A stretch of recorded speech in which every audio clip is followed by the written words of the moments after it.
As if WCW in the year 2000 wasn't scary enough, it's time to get spooky at Halloween Havoc 2000, taking place on October 29th from the MGM Grand Garden Arena in Las Vegas. This event's also sponsored by WCW Backstage Assault, so not a good omen right off the bat. Tonight we'll see Jeff Jarrett take on Sting, Booker T defend the WCW World title against Scott Steiner, and our main event features Goldberg taking on KroniK in a 2-on-1 match. Yeah, weird main event. But before all that, we've got our opening bout, a three-way dance for the WCW Tag Team titles. Let's go. Oh Alex, slap us with your big German sausage one more time.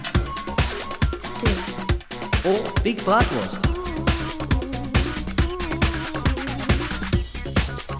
Ladies and gents, fire up your grills because there's some big bratwurst on the menu. The Boogie Knights, consisting of Disco Inferno and Alex Wright, are taking on Billy Kidman and Rey Mysterio, and the holders of the Tag Team Gold, Mark Jindrak and Sean O'Haire. The Boogie Knights actually defeated the Thrillers for the belts on October 9th, but Commissioner Mike Sanders restarted the match because he's a little cockroach. Konnan joins the commentary table as Alex and Jindrak kick things off while Kidman looks on from his corner. He and Alex then team up to work over the big man, sending him to the outside. Kidman and Alex then start fighting with each other and Kidman takes control before tagging in Ray Jr. His Bronco gets well and truly busted though as Alex counters Ray's signature corner attack before tagging in Disco. Jindrak comes back in with a huge springboard crossbody to Disco and a tilt-a-whirl slam to Ray. O'Haire comes in and shows off his power with a huge pop-up power slam to Ray, but the former stablemates team up to take O'Haire down with a DDT. They continue to stay on Sean with more double teaming, but once again the alliance is short-lived as Ray attacks Disco. It starts to break down a bit as Kidman comes flying off the top with a back elbow and Alex connects with a top rope missile dropkick. Mr. Wright, unsurprisingly, takes control of the match and scores a near fall on Jindrak, but both he and Kidman get sent flying from a Tower of Doom out of the corner. All three partners get tagged in. O'Haire gets taken out at the knees by Ray, who then drops the dime but can't make a follow-up cover. The Thrillers and the Animals end up on the floor and Kidman gets sent flying back into the ring from the floor by the tag team champions. O'Haire tries to do the same to Ray, but Alex intercepts him and gets a near fall from a power slam.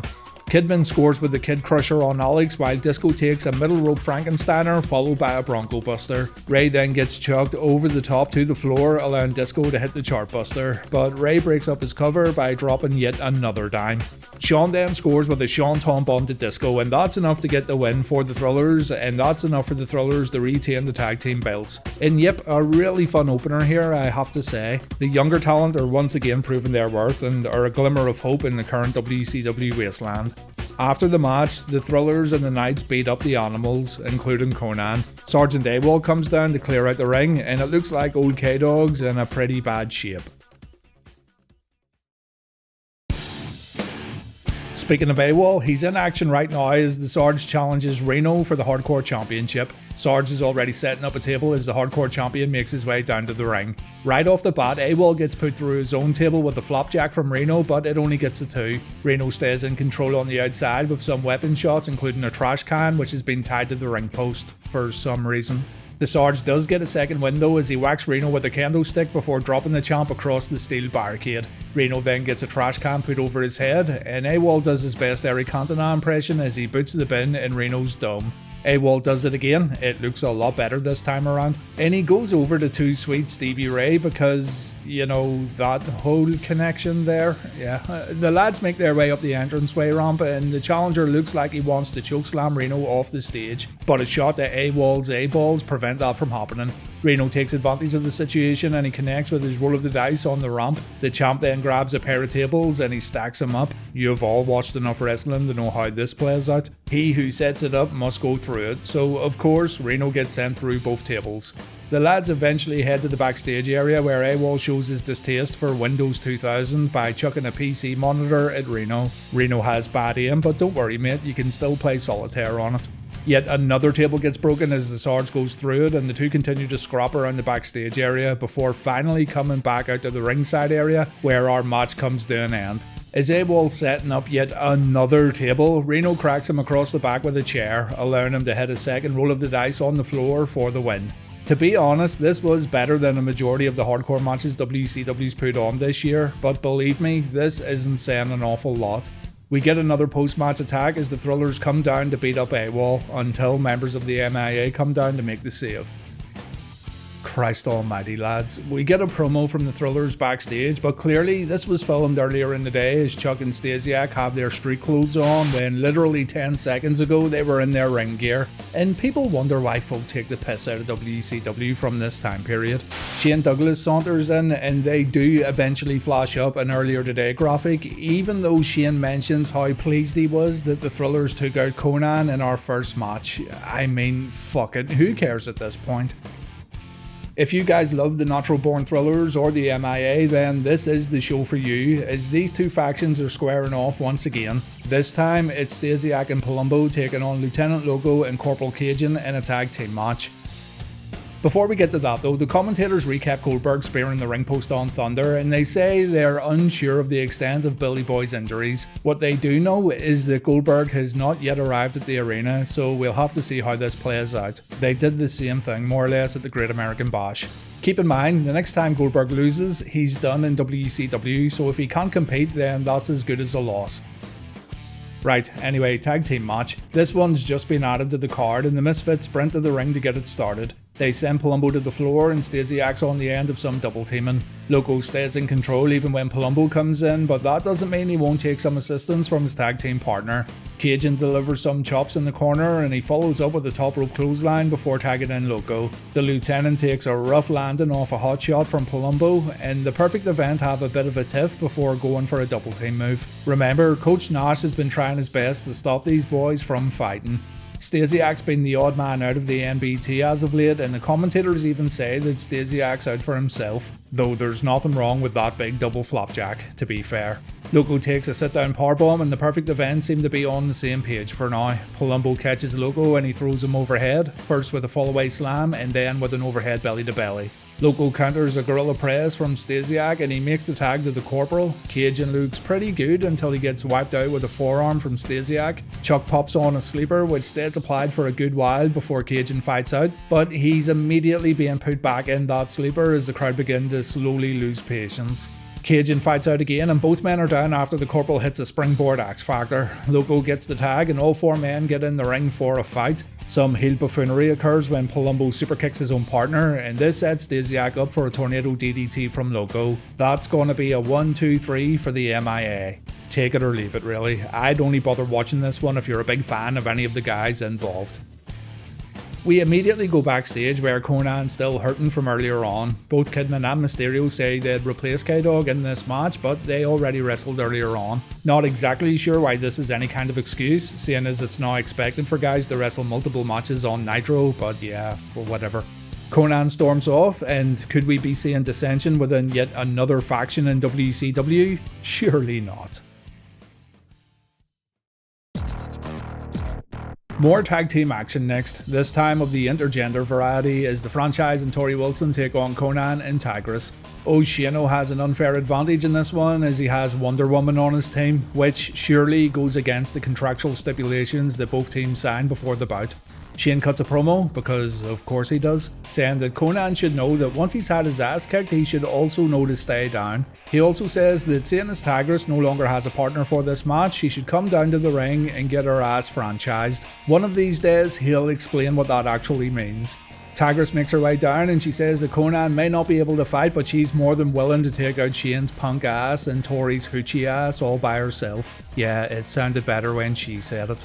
Shane and Torrie shove Tygress down, but Douglas gets his balls franchised as he takes a low blow. The ladies stumble around for a bit and Torrie gets set up for a Bronco Buster, but Shane puts a stop to that before the heel set up a double franchiser. And then Konnan finally hits the ring to make the save. That back injury seems to have cleared up pretty quickly as he takes out both Shane and Torrie, and he even pulls off his rolling lariat. All four participants scrap on the outside for a while before Shane takes some double team offense back inside the ropes. Torrie tries to run interference, but that doesn't go overly brilliantly as Shane continues to get battered by both Konnan and Tygress. That is until he decides to punch Tygress right in the mouth, of course. She proceeds to get double teamed.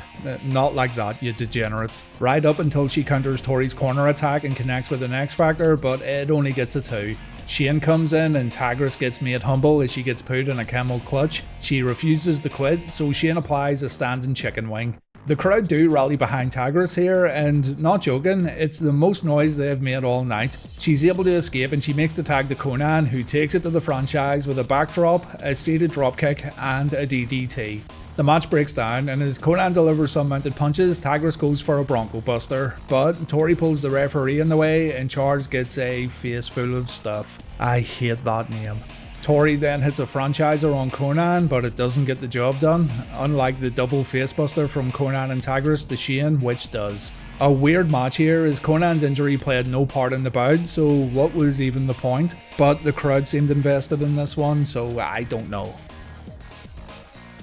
Oh hell yes, our boy David's backstage. He's with Mean Gene and two of the most convincing lab technicians you'll ever see. David calls Buff a gigolo piece of crap, which was pretty prophetic on his part to be fair, and he says that once he gets Buff's blood he can run a DNA test and prove that he's the father of Stacy's baby. So yeah, some context may be useful. Stacy and David were supposed to get married on the September 11th episode of Nitro after Stacy revealed she was pregnant. The wedding didn't go as planned though, because Stacy decided now would be a great time to announce that David wasn't the father. Flair Jr. went off the deep end, desperate to find out who it was that slung it up his missus. Due to Buff being a bit of a ladies' man, David settled on him as the main culprit, without any real proof, but hey ho. So now we have this match to see who the real daddy is. I'm confused for a number of reasons, you know, in life in general, but surely if Buff isn't the father, he'd have no issue taking a DNA test just to shut David up and move on with his life. But anyway, here comes David with both a DNA kit and his trusty jobber shirt. Buff doesn't seem to be a fan of either, as he flips off Flair Jr. before the match begins. This one's essentially a first blood match, and Bagwell makes light work of David in the early going. But David, being a Flair and all, pulls off the turnbuckle spot that his dad used to do, and quite well too, honestly. But he meets the same fate as his dad as he gets thrown off the top rope to the mat. Buff continues to wreck David with some corner punches, and David flops better than his dad ever did. Look at that. Bagwell proceeds to take the piss out of a broken man, which is not very babyface of you, good sir, and he pays for it with a shot to the gut before David sends Buff outside. He pulls up the mats and he looks to pile drive Bagwell, much like someone did to David's missus, but Buff counters with a backdrop. Bagwell does get sent into the barricade and David looks to crack him over the head with a chair, but Buff gets out of the way. David gets hoisted by his own chair, as it's he who takes a shot with a weapon, and that's enough to bust David open. The commentators say that the match is over, but Bagwell hits a blockbuster before the referee rings the bell, and the camera then shows Lex Luger coming down to the ring. We haven't seen Lex since he helped Vince Russo on the September 25th episode of Nitro, but Russo's no longer a TV character. Luger celebrates with Bagwell before attacking Bagwell. It's a swerve, bro. Luger throws Buff into the ring post on the outside, causing his mouth to bleed, and so David grabs a sample of Buff's blood and he buggers off up the ramp. He hands the sample over to his two lab goons, and I guess we'll find out tomorrow night on Nitro if Buff really is the daddy. We see Goldberg arriving at the building before heading over to Pamela Paulshock, who's currently with Medeja and Big Papa Pump. Scotty says he beat Goldberg last month, no one cares about Billy Boy, and everyone should be talking about Scotty Steiner. He says that Booker T's bitten off more than he can chew, and that size does indeed matter.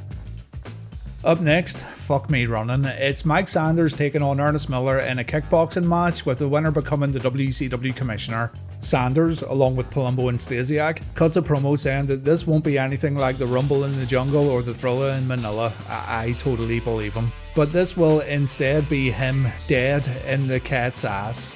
That's a direct quote, by the way, and I have no clue what it means or why he said it. Miller comes out with Miss Jones, and the legitimate 3-time world karate champion says he's going to whip Sanders' ass. A bit generic, but I can at least understand what he's on about. This one is 3 2-minute rounds. If you get knocked down, you have until the count of 10 to get back to your feet. Sanders gets knocked down seconds into round 1 and he continues to get battered throughout the round. The Cat shows off some fancy footwork in round 2 as he stays in control, but Sanders survives. Shane Douglas shows up before the third and final round and he decks Miller with a chain wrapped around his fist while the referee was distracted. The Cat survives to the end of the round, and instead of going to any sort of judging panel for a decision, they just keep going. Miller goes to the outside to fight with Shane, and he ends up getting counted out like an idiot. So yeah, Mike Sanders is the one and only WCW Commissioner, and not a single person in the arena or watching at home could even be bothered to care. What a waste of everyone's time this was.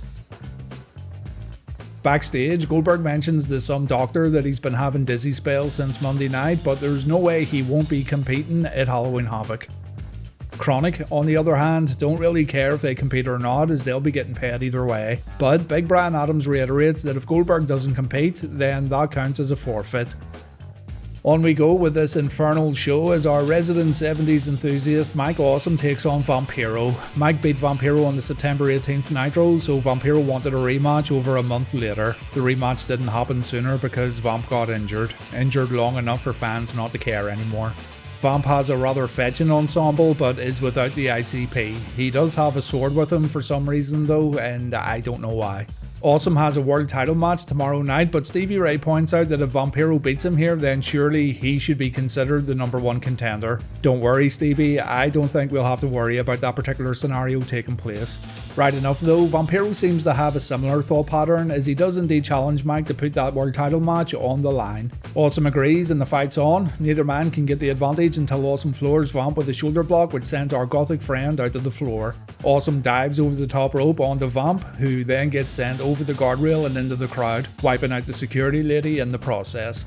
Awesome dives off that same guardrail onto Vamp and the two scrap into the crowd for a bit to kill some time. Vampiro uses some dude's walking stick to attack Awesome, while a random fan uses himself to attack Awesome. This didn't end well and the fan took shots from both Mike and Vampiro. We end up back at the ringside area because clearly these Vegas fans aren't to be trusted, and Vampiro delivers a clothesline off the announce table. Vamp throws a couple of chairs into the ring and the two get their duel of fates on as they smash their chairs together. Awesome gets his chair kicked back in his face before taking a few chops in the corner, and by the way, the crowd is absolutely dead for this match as they have been for most of the night. So much so that they barely make any noise for a top rope overhead belly to belly.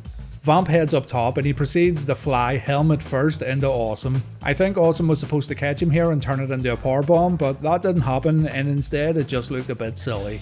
Mike grabs a table and he brings it into the ring, but Vamp scores with a nail in the coffin before the table can get used. Vampiro then goes under the ring to look for a specific weapon, but it seems like someone's moved it and he can't find it. It's very awkward.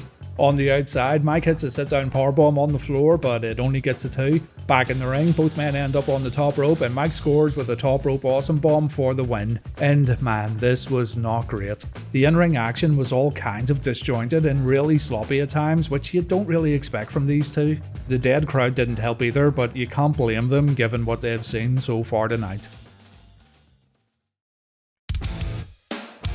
Mean Gene Okerlund's backstage with General Rection, who once again has an opportunity to win back Major Guns and the US title. Rection says that at this very pay-per-view a year ago he was told it was time to wrap it up, but he came back to prove everyone wrong and make a point. Tonight Big Rection's going to make that point, win, lose or draw.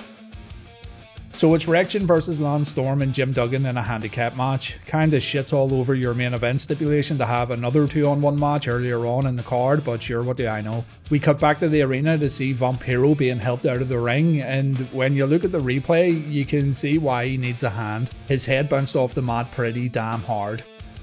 Speaking of hard, here comes Major Guns accompanying the Canadian heavyweight champion and hacksaw Jim Duggan down to the ring. The crowd finally makes some noise as they chant USA, and Lance grabs a mic and he says that interview with General Rection almost brought a tear to his eye, as it's sad when a man can't admit when he's beaten. All that Americans never say die propaganda won't work tonight because Lance can't be beat, and that's because he's from Calgary.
Alberta, Canada. The Canadian national anthem plays until the horrible network dub of the M.I.A. theme interrupts proceedings. The general has Old Glory in his hand, as well as the American flag. But before the bout begins, the referee takes Hacksaw's 2x4 away. Former buddies Hacksaw and Rection go at it. Duggan gets sent over the top rope to the floor while Lance goes high in the air from a back body drop before bailing to the floor after a few clotheslines. Back in the ring, the general shrugs off Lance's chops before delivering some of his own, but his mounted punches get interrupted with an atomic drop. The champ gets sent out to the floor again, but he's able to low bridge Rection and the challenger falls to the outside. Storm lays in a few shots before Duggan takes control inside the ropes while the fans boo Hacksaw. Lance connects with a jawbreaker followed by a super kick, and dude, Storm's kicks always look so good. Team Canada continue to take turns and wearing Rection down over the next few minutes. That doesn't sound right. Before Duggan calls for the 3-point stance, but both he and the general take each other out and both men end up going down. Lance comes in and he pops on a sleeper, but Rection quickly counters with a back suplex.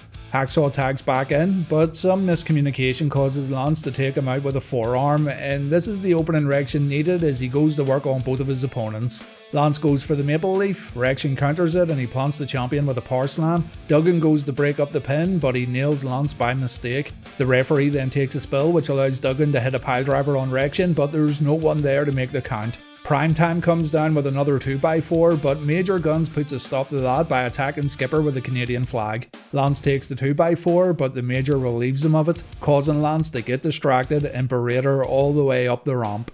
This leaves the general to duck a shot from Duggan and drop him with a Russian leg sweep. Rection heads up top and he connects with his moonsault to pick up the pin, the win, the US title and Major Guns. The rest of the M.I.A. come down to celebrate as Lance looks absolutely furious. But what I want to know is, what does this mean for Jim Duggan's future in Team Canada going forward? Actually, I don't really care. Who am I kidding? Jeff Jarrett says the world's going to see the metamorphosis of Sting's career, going from a nobody to a has-been to a never was. Pamela asks him what he means by that. Jeff says we'll all just have to wait and see, but we won't have to wait too long as that match is up next. Double J versus the Stinger. Jarrett dressed up as Surfer Sting while making a mockery of the Icon's career, which is fairly ironic all things considered. So Sting's here tonight to regain his pride and put Double J in his place. Both men make their entrances and Jarrett's a bit wary about getting in between the ropes with the Icon, so Sting goes after him and Jeff gets thrown into the barricade before taking a shot with a chair. In the ring, Sting performs a Stinger splash and an inverted atomic drop before clotheslining Jarrett back out to the floor. We then hear a raspy whoa before the camera pans to the top of the ramp, where we see someone dressed as Surfer Sting standing at the top of the entranceway. And yeah, this dude is a pretty good likeness. Shivani says this look is from the first Halloween Havoc in 1989, but that's not true. Get it together, Tony Jabroni. The real Sting hits the imposter with a death drop, but this allows Jarrett to attack from behind. Into the crowd we go and the lads continue to scrap among the people as we see a second imposter appear in the fans, although this one doesn't look nearly as good. Very we have Sting at home vibes about this lad. He's dressed as, again according to Tony, the version which won the world title at the Great American Bash 1990, which again is not true. These two fight into the ring where Pink Sting subsequently gets sent packing with another death drop on the ramp as Jarrett looks on. The two then waste some time by posing. We then hear the Wolfpack theme and yeah, here comes another Sting, this time the red and black version. No idea who this lad is, but Christ alive, his teeth will make me remember him for the rest of my life. Rinse and repeat, the real Stinger batters another Temu Sting, you see, because he hits him with his ball bat, and then another death drop.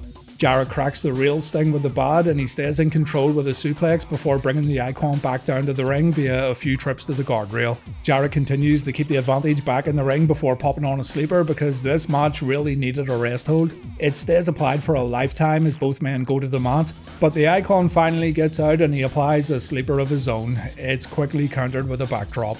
The Icon stings up in the corner and Jarrett gets tagged with a clothesline before the Stinger looks to apply the deathlock. As he's about to turn Jarrett over though, a fourth Sting appears through the ring mat and this one's dressed as Crow Sting. This is actually Chris Harris, by the way, and he drags the Stinger down underneath the ring. Jarrett thinks this time his plans finally worked, but no. Fake Sting the Fourth has been bloodied up and he gets sent flying over the top rope.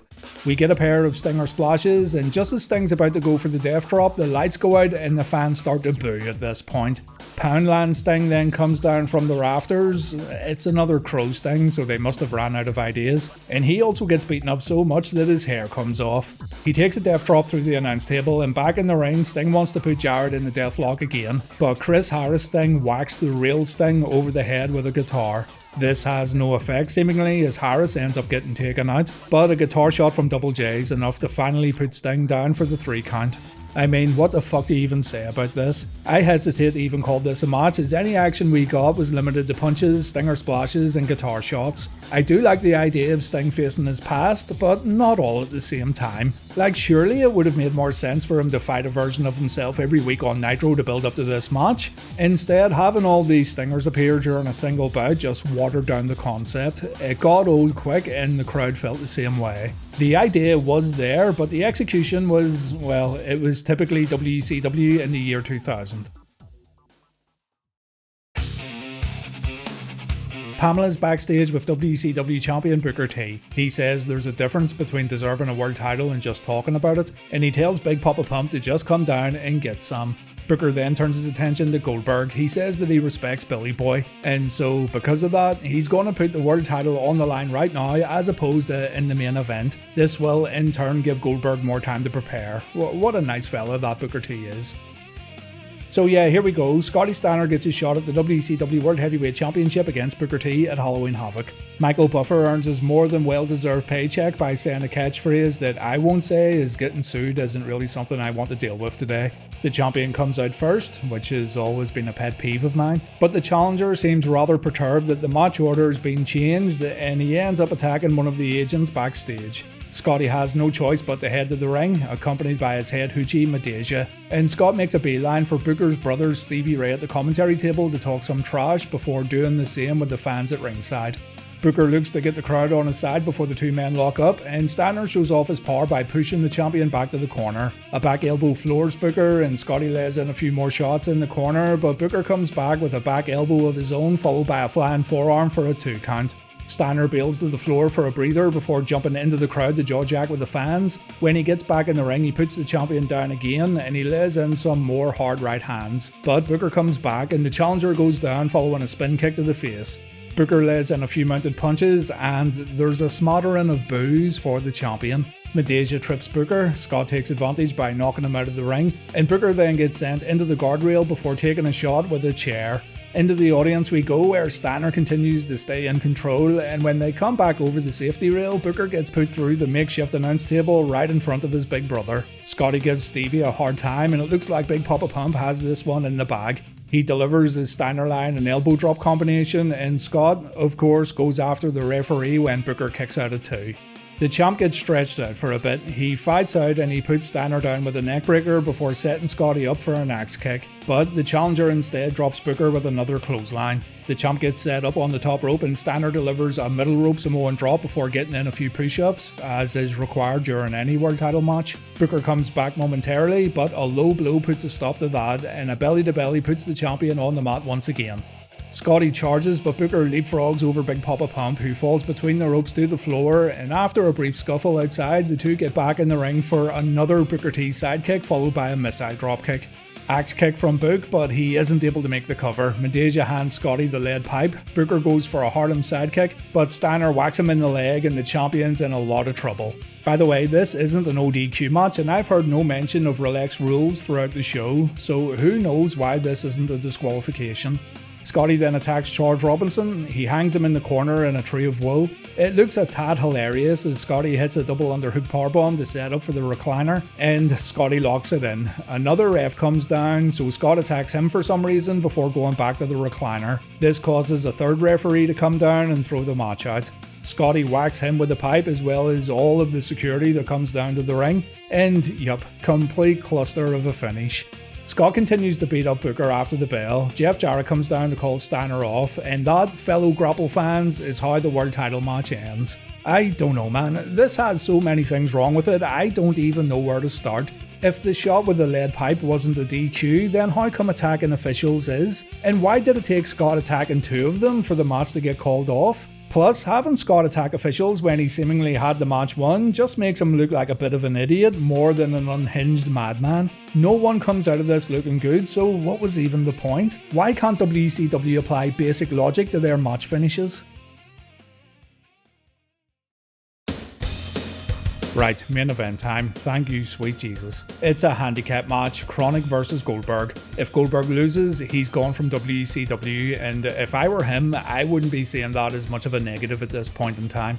KroniK make their way down to the ring, and Brian Adams proceeds to take the piss out of Billy Boy as he seemingly hasn't been cleared to compete. Their music plays, they get their hands raised, so good night from Las Vegas everyone. Oh, but wait, the commission have in fact cleared Goldberg. Surprise, surprise. And the match is on.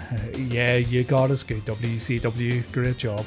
Old Doug Dillinger retrieves Goldberg and Bill makes his journey to the entranceway. He slides into the ring, KroniK immediately double team him, and some quite scrappy brawling takes place. Goldberg gets sent to the outside, KroniK continue to exploit the numbers advantage, and they take Goldberg down with a double shoulder block back in the ring. Adams slides a table in as Clark drops Billy right on the dome with a DDT. The table gets set up in the corner and KroniK look to end it with the high times. Goldberg fights out, Adams gets sent out of the ring, Goldberg counters Clark's suplex, he sends him through the table with a spear, and that's it. yeah, that's it over. All that build up for 2 minutes of action, it's the story of your life, eh?